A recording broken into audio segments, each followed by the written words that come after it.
번역본을 통하여서 좀 가지고 온 겁니다. 오늘은 호세아서의 마지막 장인 14장을 같이 좀 보려고 합니다. 다 같이 호세아 14장을 펴시겠는데요.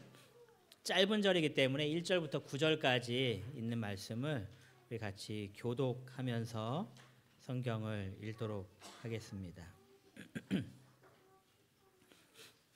호세아 14장 1절부터 9절까지에 있는 호세아의 이 마지막 설교의 이 부분입니다. 제가 홀수절을 읽고 우리 성도님들께서 짝수절을 읽어 주시겠습니다. 제가 1절 읽겠습니다. 이스라엘아, 내 하나님 여호와께로 돌아오라. 내가 불의함으로 말미암아 엎드러졌느니라.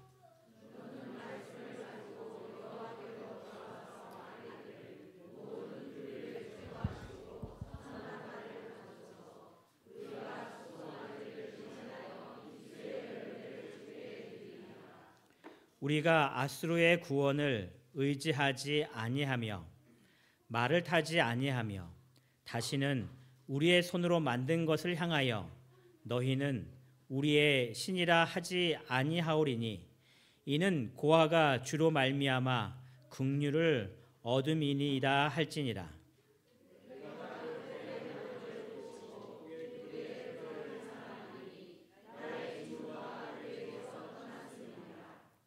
내가 이스라엘에게 이슬과 같으리니 그가 백합과 같이 피겠고 레바논 백향목같이 뿌리가 박힐 것이라.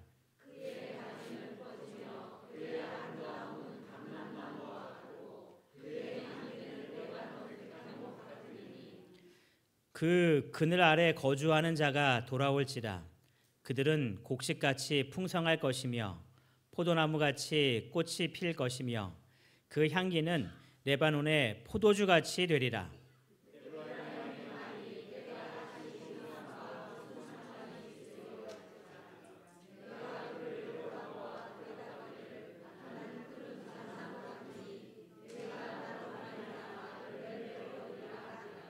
구절은 같이 읽겠습니다. 시작.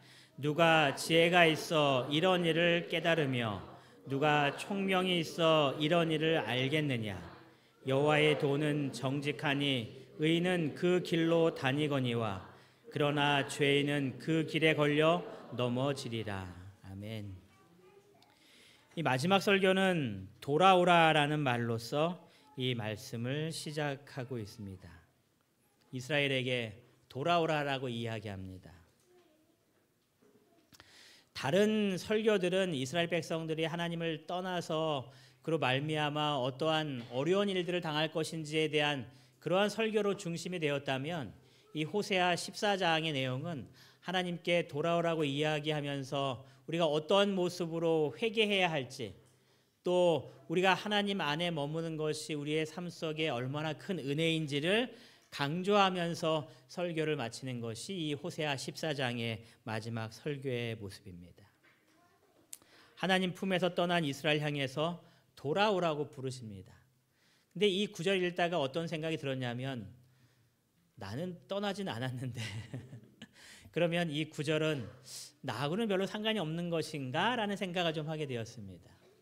또 우리 성도들에게 하나님께서 돌아오라고 말씀을 하실까? 나는 이미 교회에 앉아 있는데 나는 제7 안식일 예수 재림교인으로서 예배를 잘 드리고 있는데 이 돌아오라는 이 말씀은 과연 나에게도 해당되는 말씀일까?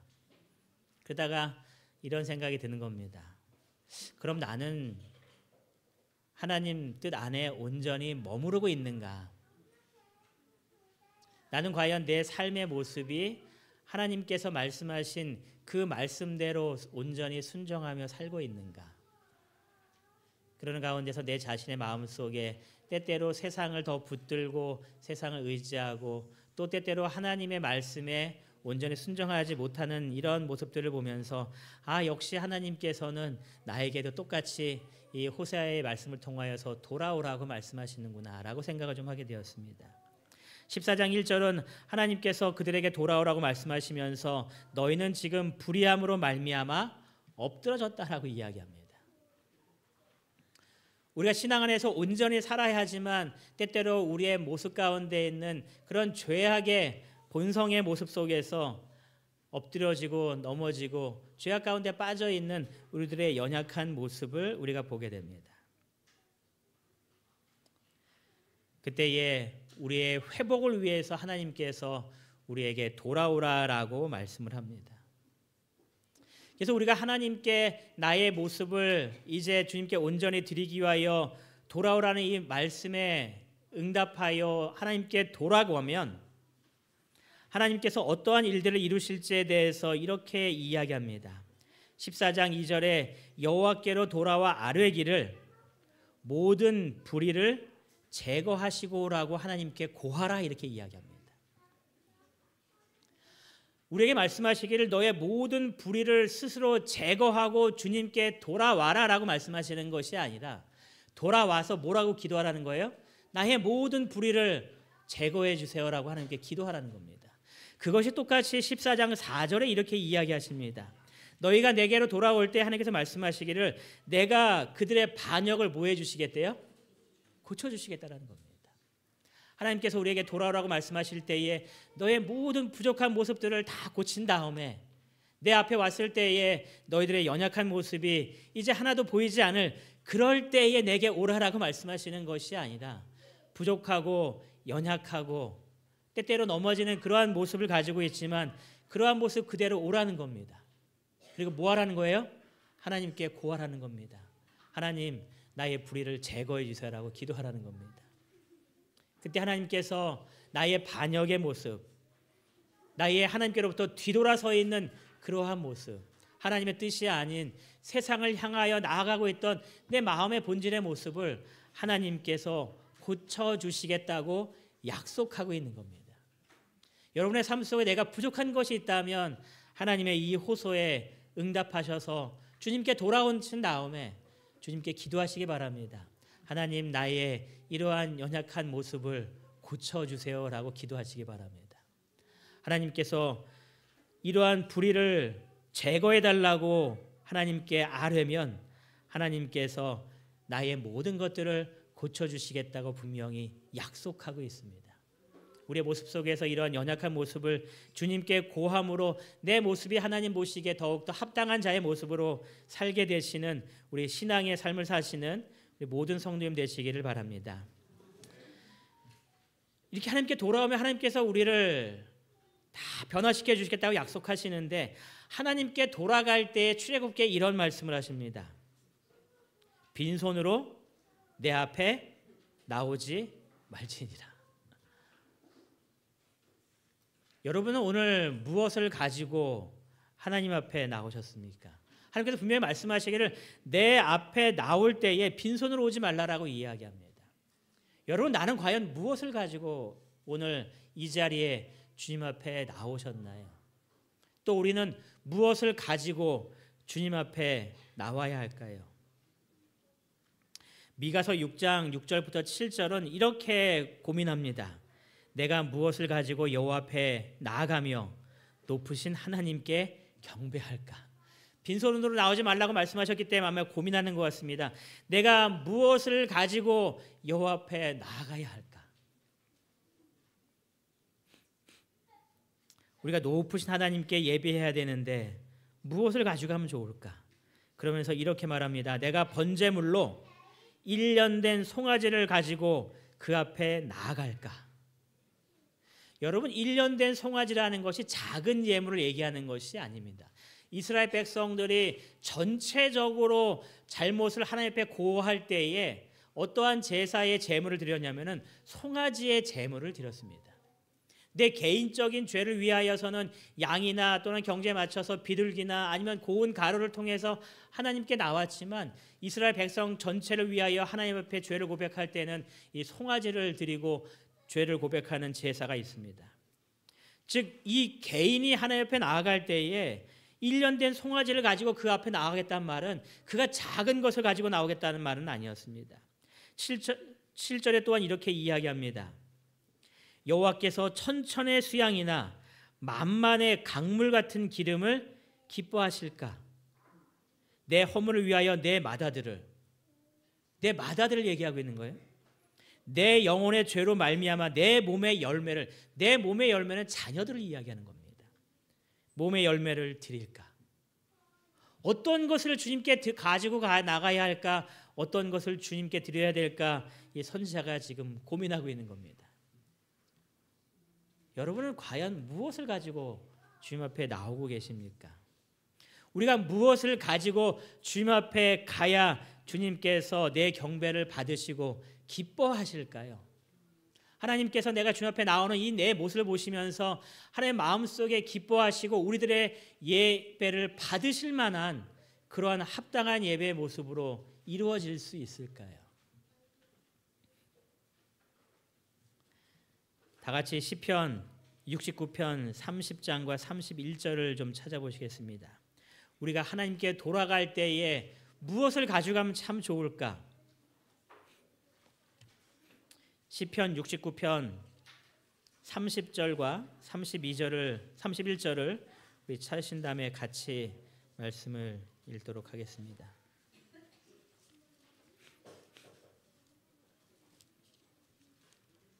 시편 69편 30절과 31절입니다. 내가 노래로 읽겠습니다. 시작.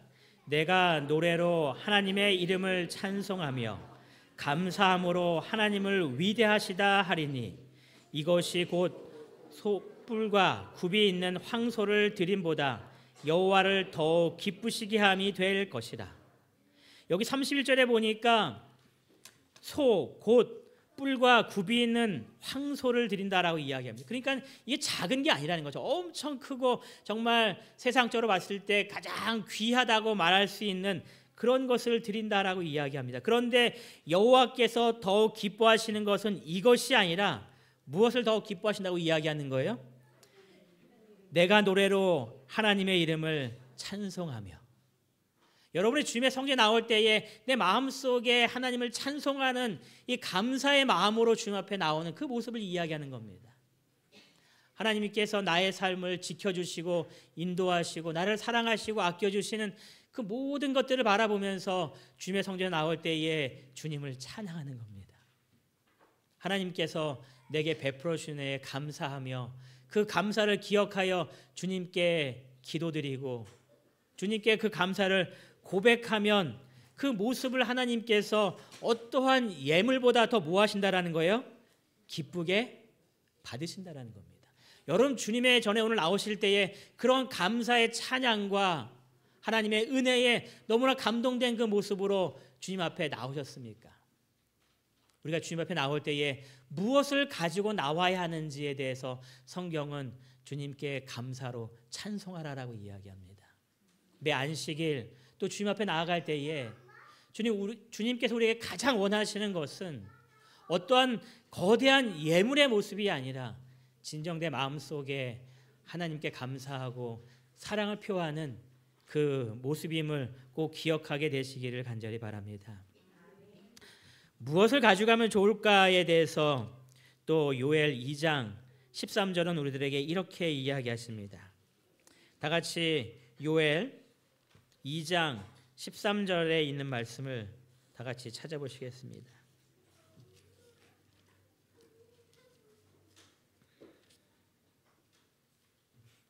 구약성경 요엘 2장 13절. 우리가 주님 앞에 나올 때에 주님께서 가장 원하시는 것이 무엇인지를 말씀하시면서 우리가 돌아올 때에 이렇게 돌아오라라고 하나님께서 말씀하십니다. 요엘 2장 13절에 있는 말씀을 다 같이 읽겠는데요. 너희는 읽겠습니다. 시작. 너희는 옷을 찢지 말고 마음을 찢고 너희 하나님 여호와께로 돌아올지어다. 그는 은혜로우시며 자비로우시며 노하기를 더디하시며 인애가 크시사 뜻을 돌이켜 재앙을 내리지 아니하시나이니. 어떻게 돌아오라고 이야기하고 있습니까? 옷을 찢는 것이 아니라, 옷은 이스라엘 백성들이 정말 죄를 회개할 때에 정말 아주 마음속에 애통한 마음이 있을 때에 왕이 옷을 찢는 그 모습을 우리가 성경에서 봅니다. 정말 나의 애통함을 표현하는 것인데, 그런 외적인 표현을 하면서 주님 앞에 나오는 것보다 주님께서 원하시는 것은 어디를 찢으라는 거예요? 내 마음을 찢으라는 겁니다. 정말 나의 죄악된 모습을 바라보면서 하나님, 내가 이런 연약한 죄인입니다라고 마음속에서 주님을 간절히 붙드는 그러한 모습으로 주님께 돌아오라라고 이야기합니다. 여러분, 하나님께 돌아오라고 말씀하실 때에 이렇게 돌아가는 것이 어려운가요? 쉬운가요? 여러분, 어렵지 않잖아요. 주님께서 내게 베풀어 주신 그 은혜를 감사하는 마음으로 주님 앞에 나오는 겁니다. 나의 연약한 모습을 보면서 그냥 외적인 행위의 모습으로 만족하면서 나 오늘 교회 나와서 도장 찍었어 하는 그러한 모습으로 나오는 것이 아니라, 우리나라에 그 자전거 도로들이 참 많습니다.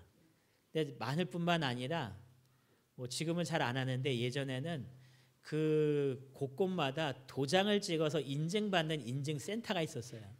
그래서 돌아다니면서 인증센터에서 도장을 다 받으면 그 순례했다는 증거로 이렇게 상장을 주거나 아니면은 이렇게 메달을 주곤 했습니다. 저희 집에도 오시면 서울 인천부터 부산까지 종주했다라는 그 메달이 있거든요. 그래서 그 도장을 다 찍어서 보내면 그 메달을 줍니다. 근데 제가 자전거를 타고 가면서 재밌는 모습을 어떤 걸 봤냐면, 자전거를 타면서 이제 도장을 찍는 사람들이 있는데, 그게 보편적인데, 차를 타고 다니면서 도장을 찍는 사람이 있습니다. 또 어떤 사람은 한 장이 아니라 두 장을 갖고 다니면서 이렇게 도장을 찍는 사람이 있습니다. 그 사람은 뭐를 원한 거예요? 종주가 목적이 아니라 도장 찍어서 그 기록만 원하는 겁니다. 여러분, 우리가 안식일 날 교회 와서 도장 찍었으면 이제 다 된 겁니까? 어떻습니까? 여러분, 우리가 안식일 날 주님의 전에 나왔다고, 이제 도장 찍었다고, 화요일 날 저녁에 교회 나왔다고 화요일 날 도장 찍고, 금요일 날 도장 찍고, 안식일 날 내가 정각 출석해서 도장 찍고, 나 이제 만족해, 이제 주님 앞에 온전히 돌아왔어라고 얘기할 수 있는 것이 아니라고 이야기하는 겁니다. 주님께서 우리에게 원하시는 것은 마음을 찢고 진정으로 회개하고 주님을 만나고자 하는 그런 간절한 마음으로 주님 앞에 나오기를 주님께서 바라신다라는 겁니다. 여러분, 이 성전에 나와서 주님 앞에 이런 간절한 마음으로 오늘 기도를 드리셨습니까? 또 말씀을 들을 때에 정말 이런 간절한 마음으로 말씀을 받아들이고 계십니까? 아니면 내 생각 속에서는 다른 생각과 내 손에서는 설교가 아닌 다른 거를 열심히 뭔가 누르면서 뭔가 세상적인 재미에, 또는 내 머릿속에 세상에 대한 생각으로 예배 시간을 보내고 있지는 않습니까? 주님께서 우리에게 원하시는 것이 무엇인지, 우리가 무엇을 가지고 주님께 돌아와야 하는지 이 말씀을 통해서 깨달으시고 이 모습으로 주님께 나아가게 되시기를 간절히 바랍니다. 호세아 14장 2절에는 이렇게 말씀하십니다. 너는 무엇을 가지고 여호와께로 돌아오래요? 말씀을 가지고 돌아오랍니다. 그래서 이 말씀을 가지고 돌아오라는 것이 도대체 뭔 얘기인가? 이게 한참 동안 고민했어요. 호세아 14장은 해석하기가 쉽지 않은 장입니다. 워낙 이 주석가들도 잘 주석을 해놓지 않았을 뿐만 아니라 이 말씀이 도대체 뭘 얘기하는지를 판단하기 쉽지 않은, 그래서 주관적으로 해석하는 게 참 많은데요. 호세아 14장 2절을 쭉 여러 번 읽다 보니까 14장 2절에 이렇게 또 계속해서 이야기합니다. 선한 발을 돌아온 다음에 주님께 고백하기를 선한 발을 받으소서라고 말하면서 우리가 숫송아지 대신 무엇을 드렸대요? 입술의 열매를 주께 드렸다라고 말합니다. 여러분, 입술의 열매가 뭔가요? 입술의 열매는 말하는 겁니다. 즉 주님께 무엇을 고백하고 있는 거예요? 회개를 지금 하고 있는 겁니다. 내 죄를 고백하는 겁니다. 그것이 바로 말씀을 가지고 여호와께 돌아오라는 표현과 같은 표현이라는 겁니다. 고백의 말, 회개의 말, 주님 앞에 진정으로 내 자신을 내어놓고 주님의 은혜를 받기 원하는 그러한 모습으로 주님께 돌아오라는 겁니다. 나의 연약한 모습을 온전히 주님 앞에 내어놓고 주님 나를 구원해 주세요라고, 주님 내가 이렇게 연약한 죄인다라고 고백하며 주님 앞에 나오는 그런 입술의 열매를 가지고 주님 앞에 나오는 것을 주님께서 원하고 계신다라고 말씀하고 있는 겁니다. 여러분과 저의 삶 속에 이러한 주님께서 원하시는 모습으로 주님께 나아가는 믿음의 삶을 살게 되시기를 간절히 바랍니다. 이렇게 열심히 결심한 사람들이 이제 하는 모습이 3절의 모습입니다. 그가 이제 내 마음을 전적으로 주님 앞에 내어놓고 주님 나의 연약함을 주님 앞에 드리오니 주님께서 강하게 해달라고 간절히 구하고 나의 이 모든 불의한 모습을 주님 다 고쳐달라고 기도하는 가운데 3절에 결심하는 겁니다. 우리가 아수르의 구원을 뭐하지 않겠대요? 의지하지 않겠다라는 겁니다. 아수르는 강대국이었습니다. 이스라엘 백성들이 어려울 때마다 누구를 쳐다봤냐면 아수르를 쳐다봅니다. 혹시 저 사람들이 나를 도와줄 수 있지 않을까?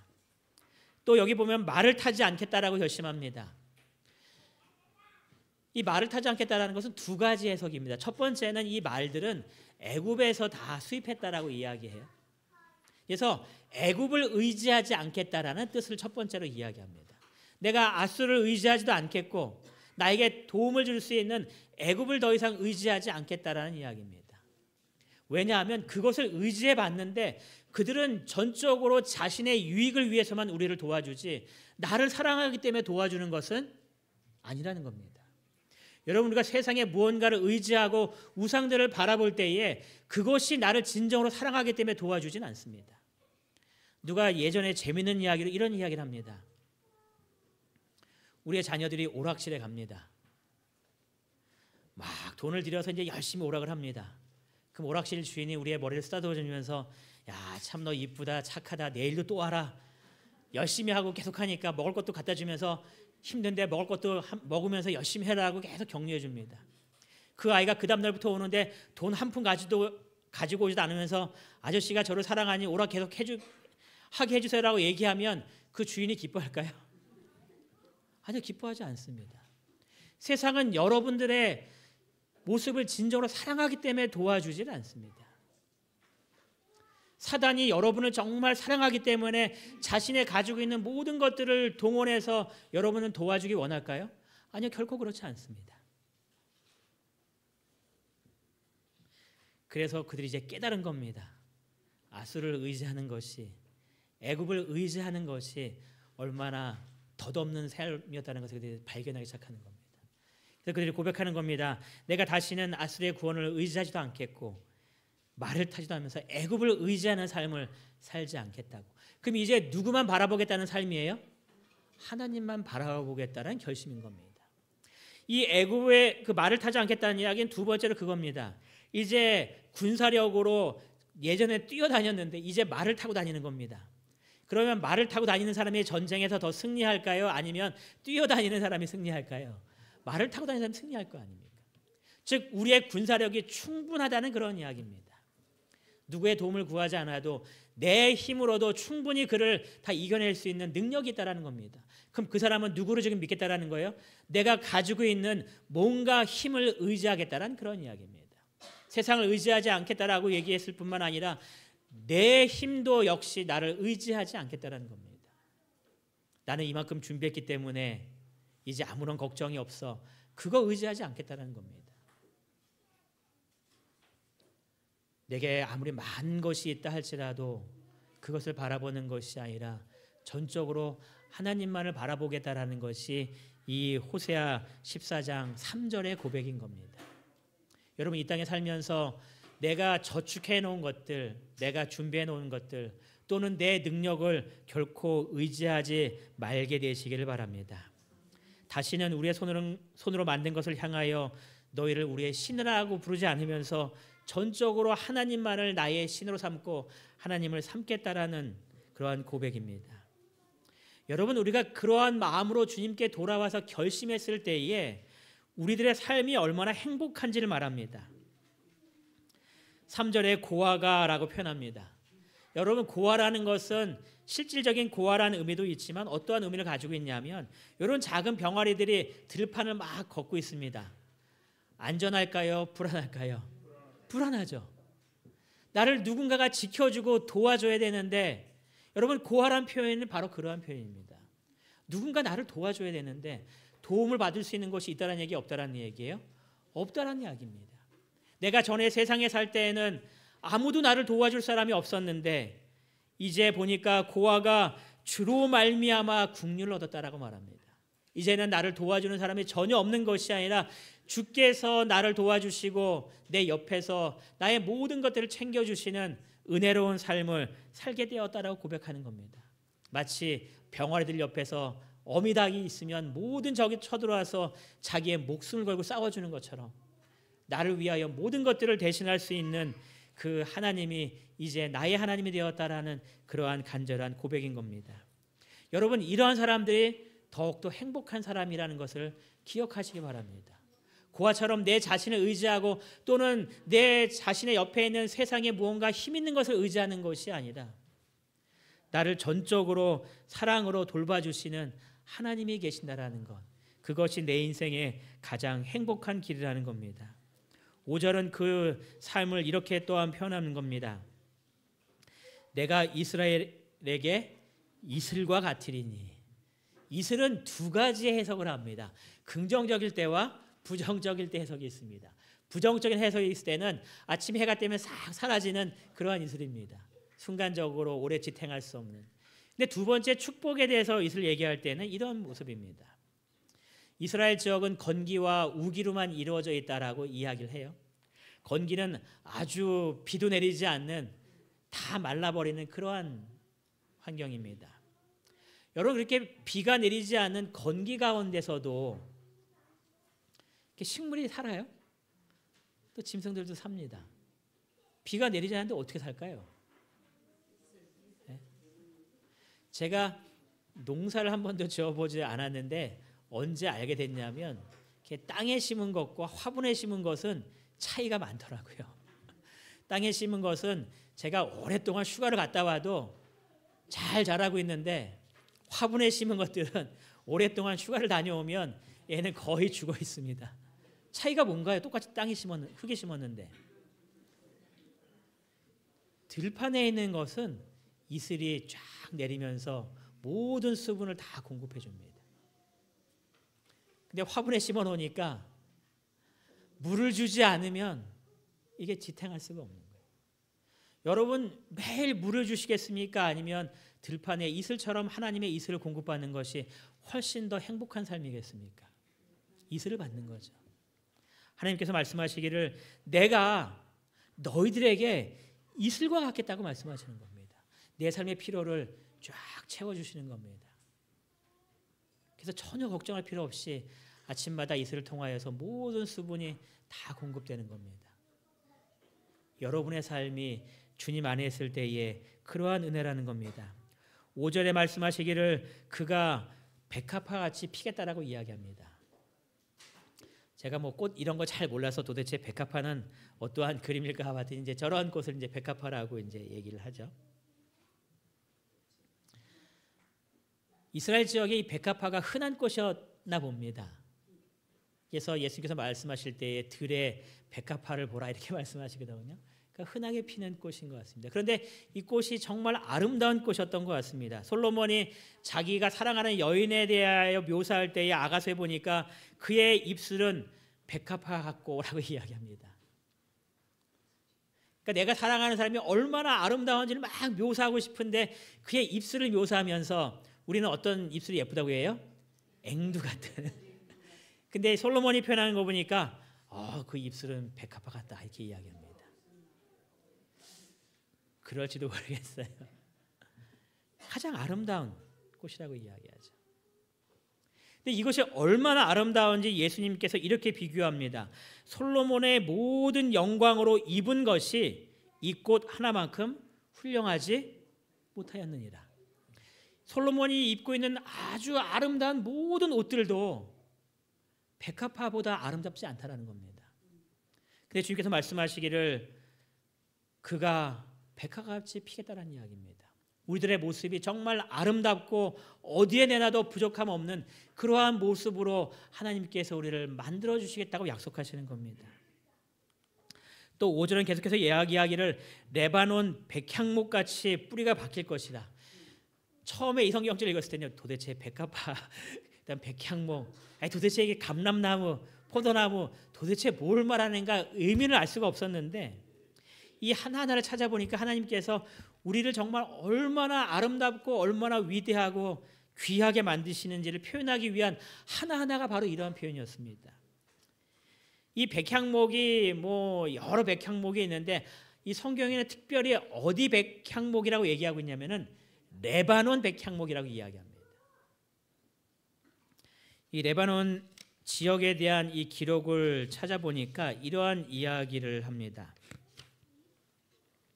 이 레바논 지역은 고도가 한 2,000m 이상 되는 높은 고지대라고 이야기합니다. 근데 그 고지대에서 자라는 나무가 이 백향목이라는 나무입니다. 그래서 이 나무가 얼마나 대단하냐면 1년에 성장이 한 1cm에서 2cm만 자란대요. 이게 너무나 고온에 있기 때문에 이 생장 속도가 굉장히 느리다고 합니다. 빨리빨리 자라지가 않는데요. 반면에 뽕나무는 엄청나게 빨리 자란답니다.